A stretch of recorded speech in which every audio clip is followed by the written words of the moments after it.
Assalamu alaikum. My name's Ryan. I'm from Sheffield in the United Kingdom, and I'm 20 years old. I can remember. I can remember my first day at school, in primary school, because that was my. It was my brother's first day in secondary school as well. So Um, I remember going to school, and like him in his new uniform and stuff. And I remember my mum weaving me and stuff. Um, I can remember Um, I can remember that from primary school. And that was my first memory probably. And I remember being a bit apprehensive because it's your new first day at school, sort of away from your mum. Um, and that's my first memory of primary school. I've got a quite good relationship with my mother and father. I can remember when I was little, I've always been a bit of a mummy's boy. So it was, I can remember sort of a bit, it's a bit like a game, me and my mum versus my dad a bit. Um, and so not like a gang as such, but that was always sort of the thing. Not, it sounds a bit worse than it is. Like obviously I was still friends with my dad, but like for joking about, me and my mum sort of used to like gang up on my dad a bit because like it sort of. I remember like when I was little, he'd sort of pretend to like he'd like put a fist up to my mum, and just to get me annoyed, and I'd sort of go and try and get him and stuff. Uh, so I can. It was very nice. I had a very nice childhood. And because my brothers and sisters, they're much older than me. My brother's 28. My brother's 27, sorry. And my other two sisters are 29 and 30, so they're quite much older than me. Um, and my mum always called them the kids. So they were sort of like, they were a bit, because they're much older, they sort of took on a semi-parental role. Um, and that's sort of that's how. So like when there's my brothers and sisters, but I see there's sort of authority, if that makes sense, because they're much older. There's sort of a semi-authority. So that's how sort of the family structure is. My brother, he's sort of, I don't know the best way to phrase it is, but he's a bit because obviously he's much older. He sort of, when my dad wasn't there, he sort of took on a much more authoritarian role. Because like my dad's quite laid back, but my brother, he's like if he like wants me to do something, he'll come down quite hard on me, so to speak. Um, so the um, that's I've kind of grown up with that sort of, not to mess with my brother because it's fine, like I can joke about with him, but like there's a certain, or he's got a kind of authority. And my sisters, I'd say they were kind of more, because they weren't as, my brother's sort of, I think my brother's not an apprentice, so to speak, but my brother's sort of, he's sort of taken me under his wing, so to speak. Whereas my sisters, they've taken a more not a standoff role as such, but they've been a bit more. I don't see them as having an authority. Like I wouldn't say my brother's got an authority, but I don't see them as having like sort of a authoritative role over my behaviour. Um, so that was, and that's what I've grown up with. Sort of, I've sort of grown up with, because they're much older. I It's sort of, I was the young one, and then it was sort of like a hierarchy. So like my there was me, and then my brothers and my sisters, and then my parents as the final authority. But they're sort of the mid ground, because I can tell my brothers and sisters, like not now obviously, but beforehand when I do sort of things that you shouldn't be doing, I could tell my brothers and sisters because they're sort of powy, and they'd like put me in line if it was something really bad. And that, so it's sort of like a preliminary. Um, I, I, it's sort of like a preliminary. It's hierarchy. So that's sort of what I've grown up with really. I remember being quite nervous because like at primary school, I was everyone knows me because it was quite a small primary school. It's probably only like two or three hundred. Not There was probably about 20 in each class, and there was obviously only 7 years. So everyone knew me. And obviously when you go to it's sort of the analogy of a big fish in a small pond and then a small fish in a big pond. So it was quite obviously you've got to adapt to that. And I remember being quite nervous about it, as you are really. Um, and on the first day, I tried to sort of, I overcompensated because I'm built quite little, and I've grown. Obviously, I'm not so little now, although I'm still quite little. But when I was when I was younger, I was really little, so I sort of had to overcompensate for it, and I'd try and sort of, I'd do things to get me popular, like I'd behave up in class. I'd do things like this just to sort of, just to make, obviously because I'm little, it was probably, I can only sort of rationally think about it now, but subconsciously it was probably sort of a defence mechanism. And even in secondary school as well, I didn't really stick with a group of friends. I think in secondary school I can count 5 or 6 different groups I'd hang about with. So I was sort of, I didn't have a stable sort of group of friends until I got to about 15, and then obviously it's when you're leaving school, and I'd sort of built relationships properly. But throughout secondary school I didn't really properly build a proper friendship with anyone because I always had sort of a defence barrier. My parents, in terms of rules and boundaries, they set boundaries, but I wouldn't say I was hanging about with bad people, but I was hanging about with people who didn't have that. So I'd sort of, shamefully, ignoring them's a strong word, but I'd sort of treat them a bit, sort of, like, there were guidelines, but they weren't definite. In terms of, like, drugs and things, they're very sort of harsh against drugs, but not with alcohol.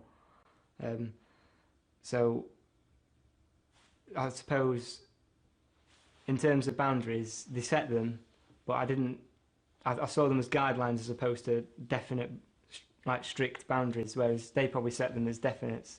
Whereas I was going out, I was staying out latish, because they set me boundaries for like 9 o'clock and I'd stay out till like 10:30.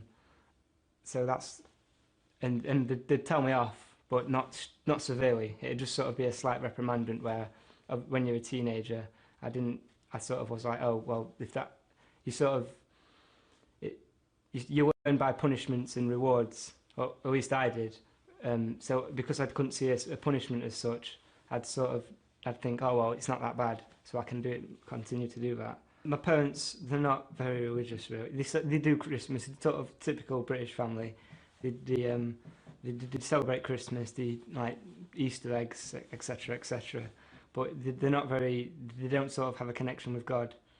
But my auntie, she's very religious. She's a Christian. So there's sort of been an outward religious kind of thing, but I never took notice of it because my family are quite passive about it. And if you sort of bring up religious sort of things, they think, oh, here we go again, or not, or at least that's how it seemed to me. I may have inflated it myself. However, that's the impression I got. So my auntie was sort of, my auntie's very religious. She's a Christian. She goes to church every Sunday. She takes part in like church community activities and things. So I've had so there's been an out. So I've known a significant amount about Christianity. But in terms of my parents, there wasn't much religion in the house at all. No. I remember one time when I'm not sure how old I was. It must have been when I was about 8 or 9, because it's a bit of a vague memory. It's not like vivid. And I can remember going to this thing where, I'm not sure what it's called, but you go to church and you have like oranges with candles in. And I remember going to that one time. My auntie took me, and I think my brothers and sisters went as well. And I can't, because it's not a vivid memory, I can't remember much, but I just remember being in sort of a dark hall with an orange and a candle in it. And that's like the only thing I can sort of remember in terms of religious rituals. And in terms of going to church, maybe. Yeah, I didn't. I think I went to Sunday school a couple of times, but I'm not. I'm not sure, and I can't remember. That's the thing, because I think I've been, but I'm not 100%. But I can remember sort of going to church on occasions, like funerals, weddings, etc. But in terms of like organised sort of regular times to go, there wasn't really anything as such. So it's quite an irreligious household. There's no strict guide. My parents call themselves Christian, but that's just the name, because they don't like strongly believe in a deity. I can remember going to my nan's funeral, and it was in church, and the typical sort of hymns, the speech that the vicar does, but I wasn't sort of listening as such. I wasn't really fussed because my parents don't really care if there's a God or not. So that had sort of been not inflicted, that's the wrong word, but that had sort of been passed on to me, where I was apathetic about it. But I remember being in church for funerals, and just this because there's cremations, and I remember just the curtains closing. So that's the only sort of vivid memory I have of funerals. Obviously, when you're obviously around 2001 and such, Islam was all over the news. But in terms of sort of meeting Muslims, there was one in my secondary school, but it's sort of a very homogenous area where I live in. It's very white, and there was only one. I think there was only 3 Muslims in the school, and I only had a couple of conversations, so nothing to really learn anything. It wasn't even about religion or anything. It was just like, hello, how are you, etc. But in terms of friends, the friends that I had, they were Muslim by name. Like I met them in drinking places, going out to like bad places. So they weren't very religious at all. And until I sort of got to college, and so that was in college. And until I sort of got to about 17, I didn't really know anyone who who was quite religious.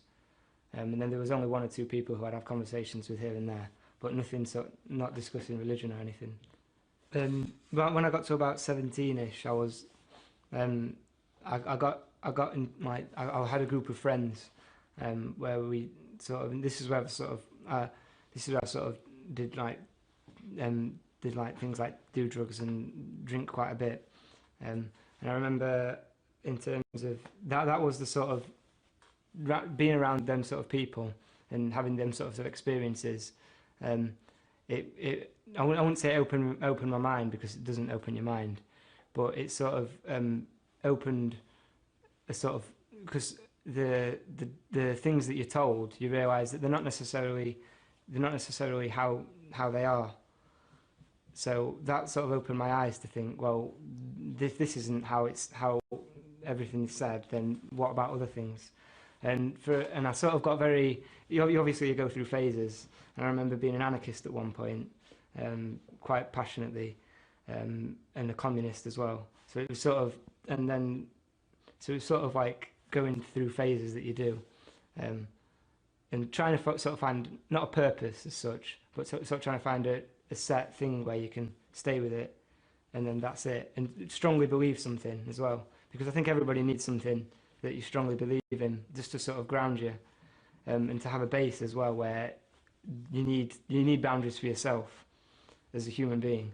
So these were sort of, even though they were political philosophies, it was sort of trying to shape my values in a sort of wider context of society, as opposed to individual, because everyone has individual values, like you don't kill people, you don't beat people up, you don't steal. But in terms of wider societal values, I got sort of thinking, like, well, how do you fix, because you see problems in society like violence, murder, like injustice, like poor people, when there's people with lots and lots of money. So, and it sort of got me. So from then, I was thinking, how can we fix society, and how can, as opposed to an individual level of I can get through life, I was thinking, well, what philosophy and what doctrine can help everybody. It sounds a bit like sort of a heroic thing, but I wasn't really doing anything. It was just sort of my thinking, what's the best way and what's the best philosophies to sort of get rid of the problems we have in society, as well as just in general how people can live well with one another. Because what Islam says as well is that everything, you've got to start on yourself before you can start on other people, and I didn't have that, because I went from thinking about myself and not really a disregard for other people, and then I went to the other extreme of how can what's the solution for humanity and how everyone's problem's going to solve, and that's not realistic. So it was a shift of how did we get rid of the societal problems, and I was looking for a philosophy from that. A lot of people, when they get like into an idea, it's by a person, whereas I'd heard of the idea and I researched the idea. And communism on paper, it's everybody earns the same, everybody gets what they want. There's no poor people, and it sounds great because when you're sort of like 17, you're going through like the growing up stage anyway, so you don't think of really, you're sort of very idealistic about the way things are, and it's a great ideal, but it's not realistic. But I was looking at the idea of how great it is that everyone's fine and everyone can get by, everyone gets on with each other, and a doctor will work for the same as a cleaner. It's unrealistic. So I was focused with the idea, but not as the people. It's like a lot of people, they get inspired by human beings who are part of that. But I wasn't really into that as such. In terms of researching and sort of learning about different religions, I found with the political philosophies that they weren't very, because you can sit there and you can say everything, but there's nothing incumbent on you to do the things, and it's very, there's no inner aspect to how you can sort of get that, which every human being needs.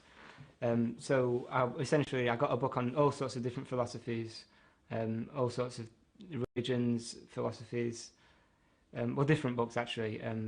I dismissed Christianity already because in this society, religion is generally in this society is quite hostile, and Christianity can be disproved, and it's not very logical either without sort of going too much into it. So I dismissed that, but I was sort of focused on Eastern religions like Buddhism, on Taoism, on these are other religions like Chinese sort of Eastern religions, and as well as Islam. But I found I did an eliminatory process, so to speak. If something didn't match up, I'd think, well, that's not for me. I'll leave that alone. And with the sort of Chinese, sort of Far Eastern religions, it's values to live by, but there's nothing spiritual. Like with Taoism, from what I read anyway, there were shamans and who did magic. And with Buddhism, there's no God either, and there's no outward influence. It's just this, and I found that, and also there has to be in my mind there had to be some external force. Like for a while, I was a deist, which is that God created everything and He's left everything alone. So everything that's going to happen has already happened, and it's not an active God basically. He created everything and then left it. So I was like this for a long time, but not actively or anything. I wasn't very spiritual. That was just sort of an idea, and it was essentially an eliminatory process where I eliminated a lot. I was reading about them all at the same time as well, and what I liked about some religions, I found they were in Islam anyway, but except they were more emphasised in Islam. And the more I read about Islam, there wasn't any. The only proofs, the only things that they could have against it was, oh, there's no God, there's no, it's just rubbish. There wasn't any actual, real proof against it. It was sort of opinions that people don't like about it. And as I researched more into it, it seemed to make sense. It sounds cliche, it sounds really cliche, but it seems to it's an all-encompassing religion because it covers everything. Like it covers it gives you obligations that help everybody. And the interesting thing is though, whilst I was sort of researching, and it got to a point where I'd sort of abandoned everything else because everything, as I said, everything that was in other religions that I liked, it was in Islam, but it was emphasised more. And I think every Muslim has to research other religions just to see how magnificent the gift that we've got from Allah, because everything that you like in other things that you may think you like, it's already here for us, but it's better. Um, but back to it, as I was like sort of researching as well, when I was 17, I was doing very haram things, but I came back to them when I was sort of 19 because what had happened was the friend because I got into when I was 17, I met new people and I was hanging about with them, but my old friends when they were 19, they were just getting into that. So it was sort of coinciding. I was reading more and more about Islam, and it was also I I was researching Islam for about 9 months. After I'd eliminated a lot of the other religions quite early on, um, and then my main focus was just reading about Islam to see if it was the religion of God. Um, and the more I read about it, I was reading books that I'd been given. There's a lot of research online because there's an abundance of material, even though it's very sort of Salafi orientated. The core principles of sort of Tawheed and the prophethood, that's there. So the more that made sense to me already, but it was just a case of is it true? Because the other religions, like Judaism believes in one God and they believe in prophets, but it was how is this the not the advancement but the continuation of those religions, and it was reading more and more about the Prophet sallallahu alaihi wasallam, and how he was with people, just about his mannerisms and how even under the worst oppression that we can imagine, he didn't. There's an example from the Prophet sallallahu alaihi wasallam where he says, not where he says, but where he was preaching the message, and then the Quraysh, they said, "We'll give you everything, just stop preaching it," and he didn't, and that was a very poignant moment because that proved that he wasn't doing it for the sake of what people would say. Like he was doing it, like some people say religion is a controlling mechanism, whereas he would, if that was the case, he would have taken what he needed and then controlled the people. But that wasn't what it was about. And also in the Quran there was an article I read, and it was about the scientific miracles in the Quran, and obviously the one about the progression of the fetus in the womb, and also things about like the barriers in the seas. There's no way for I don't want to sound disrespectful, but there's no way a man 1400 years ago can know anything like this. And that was another thing, that this book wasn't from Earth. It was from an exterior place. Or it was external. It came from an external place, and because these things can't be known, it's just simply they can't be known. And also, the more you read it, it resonates with you. Like there's a verse for everything, and there's no way a man over the space of 23 years can possibly at all do this, and for it to last and resonate with the human being for as long as it has. So, and that was another thing. It was realizing that the book of Allah was not from Muhammad sallallahu alaihi wasallam. It was from another place. It was from Allah. I was very much at a crossroads kind of thing, because I'd watched a lecture on the Messenger of Allah sallallahu alaihi wasallam, and something that was said made me cry. So by that point, I'd already sort of gone past the threshold. I was not technically, but I believed in myself that I was a Muslim, but I was also I was living a sort of haram lifestyle ish, not terribly so, but I was doing things here and there, and it was coming to very much sort of a crossroads, and I had to decide at some point, because I kept putting it off, because I'd already decided and I kept putting it off, thinking, oh, I'll do this later, but it comes to a point where I don't know how long I'm going to live.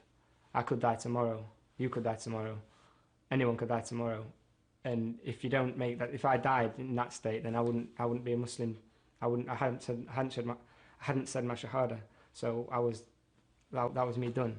So I had to get to a point where I'd not frighten myself, but realise the reality of what was going to happen if I didn't do it soon. And then eventually I was like, enough's enough, and I took my shahada. I took my shahada in the masjid with a couple of brothers, and they were all right, yeah. And then we went out for some food afterwards. I recognised that there was different sects almost immediately because it was around the time of the Mawlid of Rasulullah sallallahu alaihi wasallam. And then I heard people saying this is an innovation, this isn't an innovation. So I'd already realised by then there was quite a significant split. This was almost immediately, like literally about a week after. So then I'd realised that there was sort of different paths to choose. When you're very new, the Salafi religion. It's very simple, and it's because they don't follow anybody. They just say if you can find something that disproves somebody who stood it all their lives, then you go with that and ignore that. So that's for someone who's new. That's very easy. And also the people who shout the loudest get heard, and they're the ones who shout saying innovation. This is shirk. This is bid'ah, and etc. etc. And when you're new, you're just concerned about being safe because there's a numerous hadith about the penalties of innovation and setting up partners to Allah, and so you just want to be safe. So I wasn't Salafi, but I was leaning ish that way because it seemed safe, and it's easy to get scared into that sort of idea that nothing, that's it.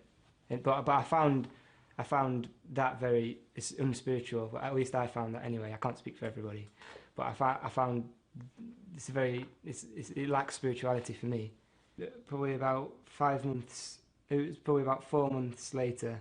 I was at a lecture, and the speaker said that Hassan and Hussein they are the leaders of paradise because obviously they're the leaders of the youth, but nobody enters into paradise as an old man. So as soon as I found this out, I was like, who are these people? And why I don't understand why there's not a huge focus on them, and how can people be better than these? Obviously, except the Messenger of Allah sallallahu alaihi wasallam. There's no, how can somebody be better than the leader of the people of paradise? So I was, and obviously the school of Ahl Bayt is very focused, rightfully so, on the guardians of the religion. So naturally I inclined to read about this, but I still had my preconceived idea because I'd been sort of warned away, like because I heard things like they've got the Shia, they've got a different Quran, they worship Ali, and they do all this, that, and the other. So I'd sort of not been scared away, but I had this in the back of my mind when researching and asking questions to people, but the more I found out. It was around the time of the martyrdom of Fatima, Salamullah alayhi, and so this was obviously I read into this straight away. It was around the time of the martyrdom of Fatima alayhi and Salamullah alayhi, and so I read about this, and obviously some companions, what they did, I couldn't find a decent. There was no response because even in the books. Even in Sunni books, it says that they went to the door with firewood, but there's no if Fatima is a part of the Messenger of Allah sallallahu alaihi wasallam, then why do you go to somewhere to try and gain allegiance from her? Isn't she right? That was the logic that was in my head, obviously. So I couldn't. There wasn't a decent response for me, and the questions that I was asking because I wouldn't say I was looking to disprove the Shia, but I was trying to find answers that could be put up against it, and the only answers that I was delivered was, "Oh, you're in dangerous land. Don't read into this." So the religion was perfected before the Messenger of Allah sallallahu alaihi wasallam died.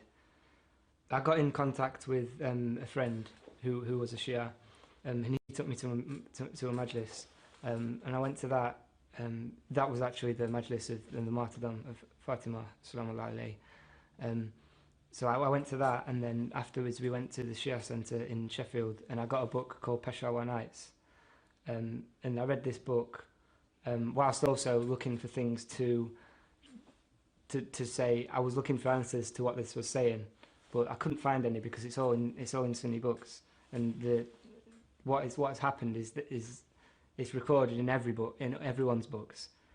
And reading this book, I learned more and more, and also before, after I realised what had happened to the Prophet's daughter, um, I was that was enough for me to dismiss that was enough for me to dismiss the religious guidance of these people or any credibility that they have, because for me and for any Muslim really, if the Prophet's daughter is under attack, then what? There's only one allegiance, because he's from the Prophet. So obviously the credibility of these individuals for me isn't there anymore. So and reading this book as well, and also just trying to find responses from the Sunni imams that was in Sheffield, I couldn't find any reasonable ones, because they wasn't giving me anything to sort of go with and stay here. So it was becoming more and more evident that there's a cover up somewhere along the line. It's either complicit or it's just ignorance. And obviously, I don't want to. Obviously, not people aren't ignorant. People can go by themselves. I don't want to say that, but there's only, even just a scratching the surface, you can see something quite clearly. It's not how it is, and it's not how it's said to be. And also, if everybody was friends and everybody got on, then why, less than 70 years after the death of the Messenger of Allah sallallahu alaihi wasallam, how come his grandson is left alone in Karbala, and how come he's got no companions, and the other person has a massive army? This doesn't happen if everybody's friends, because it gets passed down. So clearly, somewhere along the line, something's gone terribly wrong.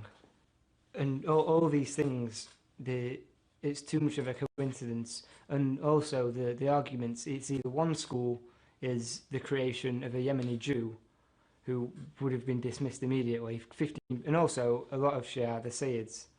So how can all these people who are descendants from the Messenger, as well as normal people as well, or everybody's normal, but you understand, how come 15% of the entire Muslim Ummah has been taken away by one silly little Yemeni Jew, compared to the other thing, which is the religion has been polluted and manipulated for political power? So it's a no-brainer for me. And then it came to a point again where it was either go with what seems logical, or go with what would be nice to believe. And I came to a point where I had to choose, obviously, the one that the evidence supported and that history supports. So that's when I became Shia. The story of Imam Hussein alayhi salam, it's hard to comprehend. It took me a while to understand how it all happened, because I don't understand how it does happen to the Prophet's the person who's been sent as a mercy to all mankind. How does 60 years after he has gone, how does his progeny and the guardian of the religion, how does he come under fire from the enemies of Islam? And the first time I read about this, it was very hard to not believe. It was hard to believe almost, because it's all, I don't understand how it happens. How can this happen when everybody's friends? How does it happen at all? Anyway, I was mentioning things to Sunni brothers, but they didn't seem to be so they knew that I was looking into it, and they knew that I was researching history, but they didn't sort of seem bothered by it at all. And I've not really received a negative reaction as such, except obviously when you're in the prayer rooms in public, people come in and they sort of look at you a bit weird. But as far as the people I knew, they're not too fussed. My parents, they've been okay, but there's still a bit they can't understand it quite, because obviously it's to a British family, it's quite strange that somebody will go for a religion that's not Christianity. So understandably it's strange for them, but they've not voiced any concerns as such. But I can still a bit. I can still tell they're a bit sort of uncertain as such, but they're generally fine with it. Alhamdulillah, they're fine with it, and generally. I'd like to think that when speaking to my parents, I bite my tongue a lot more, and I don't answer back as much as, well, I try not to at all. But and and also in general I try and do things and be dutiful to my parents. I'm still not as good as I should be. I don't think anybody is, but I've got better. I've noticed myself. I've controlled myself a lot more since. I found it relatively easy to adapt to the prayers. The morning prayer takes some adjusting to, but and it's obviously some you can't you try to, but even sometimes now I still miss it. May Allah forgive me, but I adjusted to the prayers very easily. In terms of fasting in Ramadan, that was fine because previously when I was researching into it, I fasted a couple of days just to see what it was like. So I sort of didn't know what to expect, but I had a previous experience, so I was after the first couple of days, obviously everyone feels it quite bad, but that was fine. Well, for me, it's quite simple. I either do them or I don't, and then I'll be judged as such. But in Sheffield, there's not a big Shia community at all, but there's a couple of brothers who I do know, and we sort of hang about in a sort of secure unit. And there's other groups. There's other people in the group. But in terms of, I find it generally, obviously it's difficult. Everybody slips up, but in general, of keeping the Islamic morals, I find that quite easy to do. In the future, inshallah, I'll be studying sociology at university, but I haven't really looked past that as such. I'd like to do something helping people, and sort of community work.